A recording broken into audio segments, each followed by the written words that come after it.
it was pretty much a no-brainer to say yes when someone said, do I want to go ski jumping, because you've only got to really see these guys flying through the air. Naturally, I don't think I look anything like that, but even just the chance to see what it's like, experience it, just kind of go through some of the emotions that they go through, even just sat on the bar at the top of a jump, and I can tell you now, it is scary as hell. Yeah. Okay, so growing up in the 1980s, I remember two things: the Falklands War in the early 80s, and then Eddie jumping in Calgary. It's always made me a little bit curious about ski jumping, and having driven past the jumps here quite a few times, the opportunity to come and jump with Eddie was one that I couldn't turn down. Ski jumping. I was born in Austria. My grandfather, there's a family legend that he was an early ski jump pioneer. So when this opportunity came up, and it coincides with my 50th birthday, I thought, why the hell not? What a great opportunity. Ski jumping. I already do Super G. And I'm about to start my first season in downhill, and so ski jumping is like is the next hardest thing I can see, really, beyond sort of Super G and downhill. I have a lot of respect for the athletes who fly through the air 200 meters. It's epic. It's epic. Okay, so I've been out to Courchevel many times before, been to the Alps before, seen the jumps, always been absolutely terrified at the sight of them. And when I saw, this opportunity came along to do it, I thought I'd be crazy not to take this opportunity.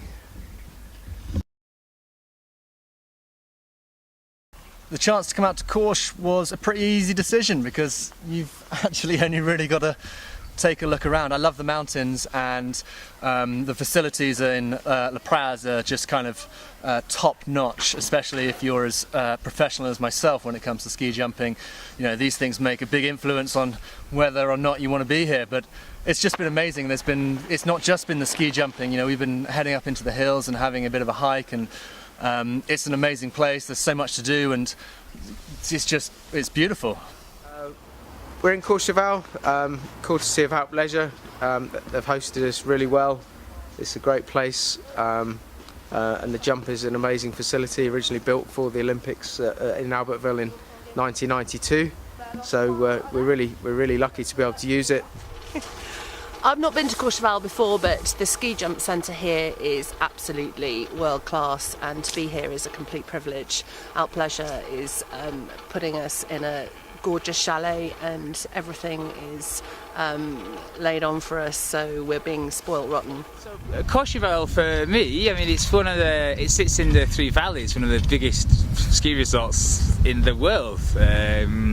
It's such an amazing place. You only have to look around.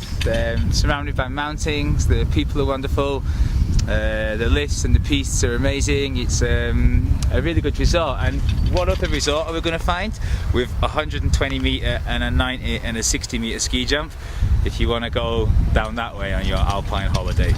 So yeah, Courchevel all day.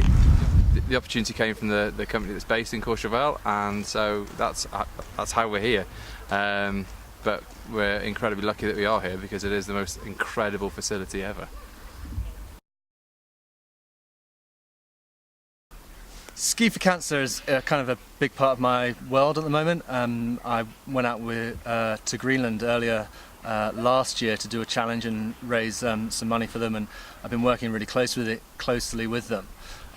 The chance to come out here and raise some more money doing something that seems pretty insane was an easy decision. So it's just part of an ongoing thing for me, and it's really been something that I've kind of got hold of, and I enjoy doing it. So Ski for Cancer, a very worthy charity involved in sort of respite care for cancer or families affected by cancer, and that's just the icing on the cake to make it a really worthy cause. So all in all, a really well organised opportunity, and it's great to meet Eddie. He's just a fantastic guy to hang out with, and really good, and good to see him still jumping as well after a 20-year career break.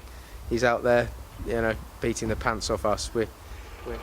It's a brilliant cause. It's something that touches almost everybody in some way during their lives, and it's a fantastic, active way to bring respite care to everyone that's touched by cancer.